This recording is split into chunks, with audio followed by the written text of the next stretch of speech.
The 4000 SU, interesting amplifier. It was never intended to be anything but an exercise in engineering.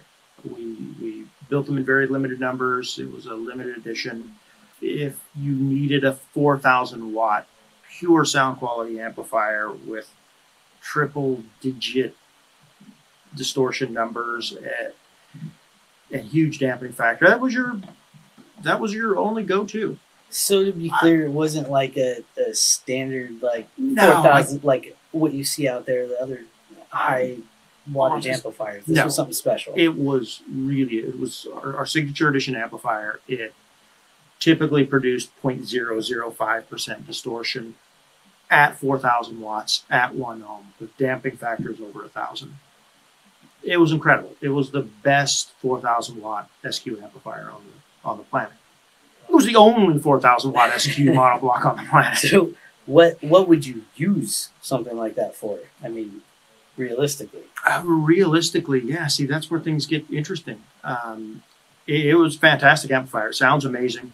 I guess if you needed enormous amounts of headroom, that would be your go-to. It did sound, when you compared it with other monoblocks of that size that were available, nothing compared to the way it sounded. It just sounded very different. Sounded very correct.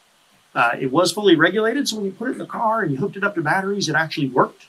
You actually did get the 4000 watts as advertised.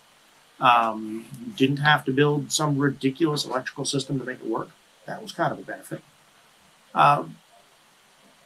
The reality is it was a limited edition, and it took us a long time to sell through them all. So not super popular, really. That's probably why it phased out.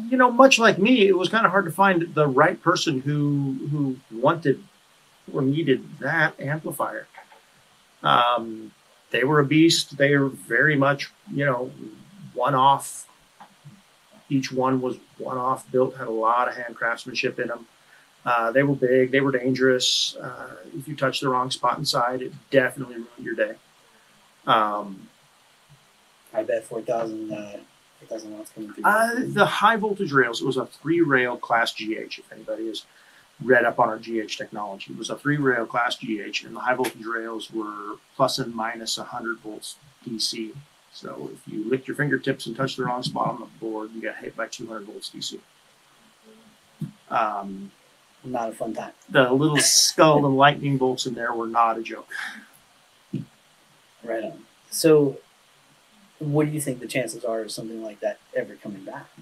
Certainly we would do it if there was enough demand. To give perspective here, what did that amplifier cost retail, the original? That was a $3,000 retail amplifier. So no joke. I mean, that was... No joke. If you need 4,000 plus watts, I can sell it to you today for a fraction of that. Just buy a couple of our X2 2500s. Awesome amplifier in its own. So, getting those power numbers in a great sounding amplifier is certainly not impossible. That particular one, hitting all of those numbers was a real challenge. The output devices, they used Sanken output devices. They were made in Japan. There was a bunch of hand matching to them, and it used 24 of them in each amplifier.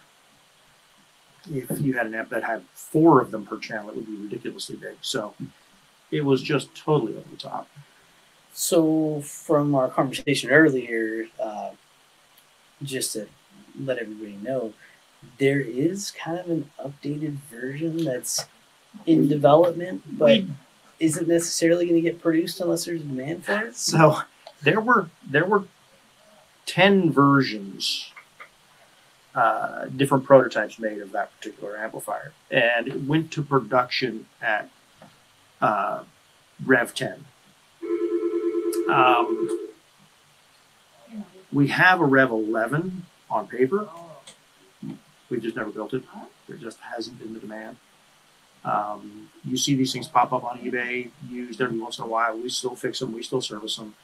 The supply is out there. But if there was enough demand, we certainly could pop them out. I won't say piece of cake. The boards were huge. Special equipment to produce a board that big, but we could do it. I guess the gist of all that is those of you that might want that 4,000 watts, the only way you're going to get it is to let us know that you want it.